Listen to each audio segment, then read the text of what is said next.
Hello दोस्तों, हूँ वडवी प्रवीण ए અમારી સ્કૂલ ખોરધાની યુટ્યુબ ચેનલ પર હું તમારું સ્વાગત કરું છું। મિત્રો, વિડીયોને આગળ જોતા પહેલાં તો પોઝ કરશો અને ત્યારબાદ બેલ આઇકનને ક્લિક કરશો જેથી મારા નવા વિડીયો તમને સરળતાથી મળી શકે। તો મિત્રો, આજે આપણે ધોરણ 12 કોમર્સની અંદર પ્રથમ ચેપ્ટર છે સૂચક આંક, જે બોર્ડની પરીક્ષાની અંદર વાત વિચારીએ તો એ 12 માર્કનું પૂછાય છે। એટલે સૌથી અગત્યનું ચેપ્ટર છે સૂચક આંક અને સરળ ચેપ્ટર છે। આપણે સરળતાથી સમજીએ તો આપણે ઝડપથી ખ્યાલ આવી પણ જશે। હવે મિત્રો, આ સૂચક આંક શું છે? તો સૂચક આંક વિશે આપણે થોડું સમજી લઈએ કે એ સમજીએ તો આપણે આગળ સરળતાથી બધું સમજી શકીએ છીએ।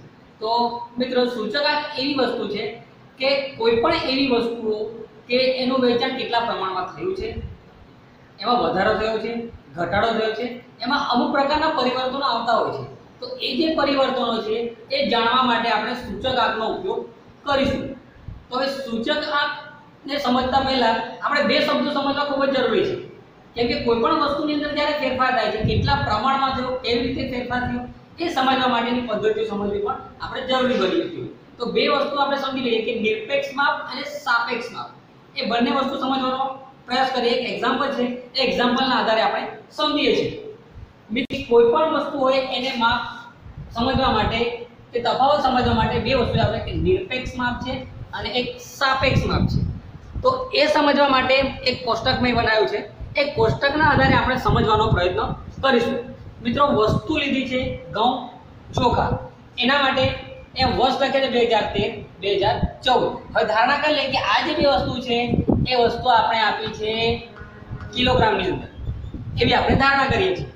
મિત્રો, જોશો અહીંયા કે ઘઉં જે છે એ 2013 અને 2014 બંનેની અંદર આપણે આપ્યા છે કે 24 કિલો અને 30 કિલો। એ રીતે ચોખા છે 2013 માં 40 કિલો અને 2014 માં 46 કિલો। એટલે આ બે વર્ષ આપણને આપ્યા છે। હવે આપણે માનીએ છીએ કે 2013 ની અંદર 24 રૂપિયા હતા અને 2014 ની અંદર 30 રૂપિયા થયા। તો બંને વચ્ચેનો તફાવત કેટલો થાય છે? તો 30 માંથી તમે 24 માઈનસ કરશો એટલે આપણને એનો તફાવત મળશે 6 રૂપિયા। કે ઘઉંનો તફાવત 2013 અને 14 માં કેટલો છે? તો કે 6 રૂપિયા છે। તો એ જ રીતે આપણે આગળ જોઈએ, બીજાની અંદર ચોખાના ભાવની વાત કરીએ તો 2013 ની અંદર 40 રૂપિયા હતા, 2014 ની અંદર 46 રૂપિયા છે। તો મિત્રો, અહીંયા પણ જોશો તો બંનેનો ભાવની અંદર તફાવત કેટલો છે? તો અહીંયા પણ કેટલાનો છે? 6 રૂપિયાનો છે। તો આપણે એવું કહી શકીએ એના આધારે કે ઘઉં અને ચોખાની અંદર બંનેનો તફાવત સરખો છે, એટલે કે ભાવ વધારો સરખો થયેલો દેખાય છે। આ આપણે નિરપેક્ષ માપની રીતે જોઈ શકીએ છીએ। પરંતુ મિત્રો, એક વસ્તુ સમજી લઈએ કે 6 રૂપિયા બંને સરખો તફાવત છે એવું માની લેવું ખોટું સાબિત થઈ શકે છે। કારણ એ છે કે એની અંદર બંનેની જે કિંમત છે એ જુદી જુદી આપી છે। જો સરખી કિંમત હોત તો માની લઈએ આપણે કે આ તફાવત સરખો છે, પરંતુ અહીં અલગ અલગ ભાવ હોવાને કારણે આ આપણે જે તફાવત જોયો છે એ સરખો હોઈ શકે નહીં। એટલે જે નિરપેક્ષ માપના આધારે ગણતરી કરીએ છીએ તે આપણી ખોટી સાબિત થઈ શકે છે। માટે મિત્રો, આપણે બીજું માપ છે સાપેક્ષ માપ, એના આધારે આપણે ગણવાનો કે સમજવાનો પ્રયત્ન કરીએ। મિત્રો, એની અંદર આપણે વિચારીએ છીએ કે આ જ વસ્તુ, આ જ ઉદાહરણ લઈએ કે 2014 ની અંદર 30 રૂપિયા છે અને 2013 ની અંદર 24 રૂપિયા છે। તો માની લઈએ કે ઘઉં માટે આપણે વિચારીએ છીએ ચાલુ વર્ષ એટલે આ હાલમાં આપણે ગણીએ તો અહીંયા આવશે 30 રૂપિયા ભાગ્યા, જેમ કે આપણે સાપેક્ષ એટલે સરખામણી કરીએ છીએ તો 2000 માટે બંનેનો ગુણોત્તર લઈએ છીએ 24 રૂપિયા। એ જ રીતે આપણે ચોખા માટે લખીએ, આપણે ચોખા બરાબર અહીંયા જોઈશું 2013 માટે 40 છે અને 2014 માટે 46 છે। તો ચાલુ માટે આપણે 46 અને આની સાથે સરખામણી કરીએ છીએ એટલે આપણે થશે 40। તો બંનેનો ભાગાકાર કરીએ એટલે આપણને બંનેની સરખામણી ખબર પડી જશે।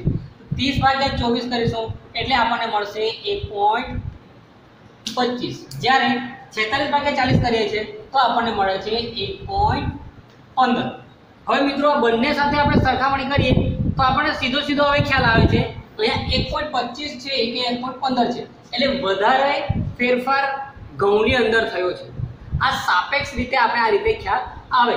હવે જે આ સાપેક્ષ માપ આપ્યું છે એ સાપેક્ષ જો આપણે ટકાવારીમાં ફેરફાર કરીએ, ગુણ્યા 100 કરીએ ટકાવારી ફેરફાર એટલે ગુણ્યા 100 કરીએ તો આપણને અહીંયા સૂચક આંક મળે છે એવું કહી શકીએ। તો ઘઉં માટે આપણને 125 મળે છે અને ચોખા માટે આપણને 115 મળે છે। એટલે મિત્રો આના આધારે આપણે એક કહી શકીએ કે સૂચકાંક કોને કહેવાય? તો કોઈ એક વસ્તુ હોય, કોઈ પણ વસ્તુ તમે ધારી લો, કોઈ પણ એક વસ્તુને નિશ્ચિત કોઈ સમયગાળામાં, કોઈ પણ સમયગાળો આપણે ધાર્યો છે 2013 તેને આપણે ધારણા કોઈ સમયગાળાની અંદર અમુક નિશ્ચિત વર્ષ સાથે જો સરખામણી કરવામાં આવે એની જે ટકાવારી માપ મળે છે એને આપણે સૂચકાંક તરીકે ઓળખીશું। મિત્રો એના માટે એક વ્યાખ્યા મેં લખી છે, એ વ્યાખ્યા આપણે જોઈશું। મિત્રો એ લખ્યું છે કે કોઈ પણ વસ્તુ સાથે સંકળાયેલ ચલ રાશિની આપેલ કિંમતમાં કોઈ ચોક્કસ સમયની તેની કિંમતના સાપેક્ષમાં થતા ટકાવારી ફેરફારને સૂચકાંક કહેવામાં આવે છે। મિત્રો આ જે વ્યાખ્યા છે એના આધારે આપણે ખ્યાલ આવે છે કે એની અંદર સૌથી અગત્યનું પરિબળ છે ટકાવારી માપ। એટલે કોઈ પણ વસ્તુનું આપણે એનું ટકાવારી માપ શોધવાનું છે। તો મિત્રો હવે આગળ આપણે વધીએ, સૂચકાંકને વધારે સરળતાથી સમજવાનો પ્રયત્ન કરીશું। મિત્રો જોઈએ આપણે આ વધારે સમજવા માટે આપણે સૂચકાંકના લક્ષણો લીધા છે। તો સૂચકાંકના લક્ષણો આપણે એક એક જોતા જઈશું।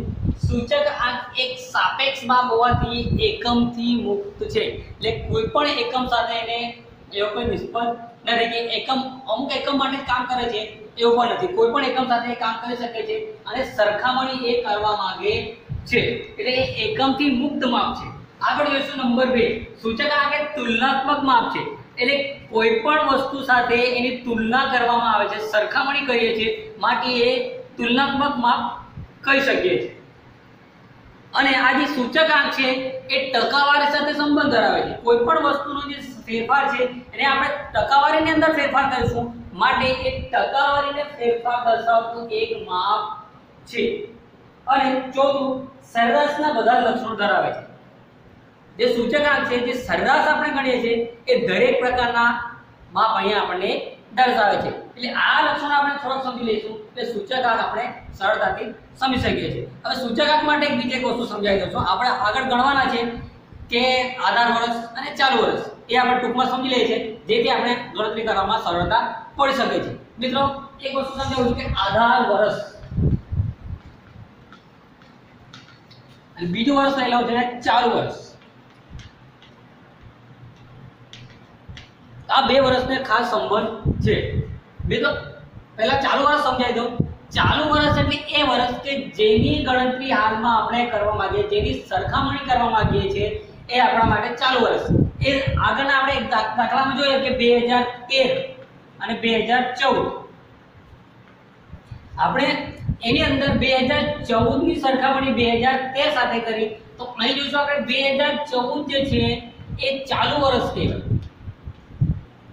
જેની સાથે આપણે સરખામણી કરી છે એ સરખામણી આપણા માટે 2013 છે। એટલે આ છે તમારું અગાઉનું વર્ષ અથવા તો એને કહી શકીએ કે આધાર વર્ષ, કે જેનો આપણે આધાર લીધો છે એટલે એનામાં એને કહી શકીએ આધાર વર્ષ। હવે આધાર વર્ષ કયા પ્રકારનું હોવું જોઈએ? એની અંદર કોઈ પણ પ્રકારની અસામાન્ય ઘટના બનવી જોઈએ નહીં। કોઈ પણ કુદરતી આફત, આપણે ભૂકંપની વાત કરીએ, અતિવૃષ્ટિ, અનાવૃષ્ટિ, જે ઘણી બધી કુદરતી આફતો છે એ થવી જોઈએ નહીં। પછી એની અંદર અચાનક તમે આપણે વિચારીએ કે એ પ્રકારનું વર્ષ લેવું જોઈએ કે જેમાં અસામાન્ય ઘટનાઓ બની હોય, અચાનક ભાવમાં ઘટાડો થઈ જાય, ભાવમાં વધારો થઈ જાય। એટલે આ પ્રકારની જ્યારે ઘટનાઓ બનતી હોય છે એને આપણે આધાર વર્ષ તરીકે લઈ શકતા નથી।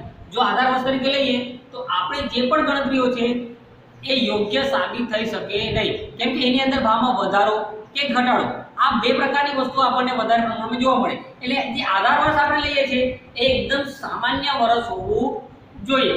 તો મિત્રો હવે જે આધાર વર્ષ છે એને ખાસ કરીને P0 વડે દર્શાવવામાં આવે છે અને ચાલુ વર્ષને આપણે P1 વડે, 1 અને 0 એ આધાર વર્ષ અને ચાલુ વર્ષના સિમ્બોલ છે। આપણે જાણે કે એક પહેલા 0 આવે તો જે અગાઉનું વર્ષ હોય એને આપણે 0 ધારવાનો અને જે પછીનું વર્ષ જે આપણે ચાલુ વર્ષ ગણવાની ગણતરી કરવાની છે એને આપણે 1 તરીકે લેવાનું છે, ભલે એમાં ભાવમાં હોય કે જથ્થાની અંદર હોય। તો આ વસ્તુ આપણે સમજવાની છે।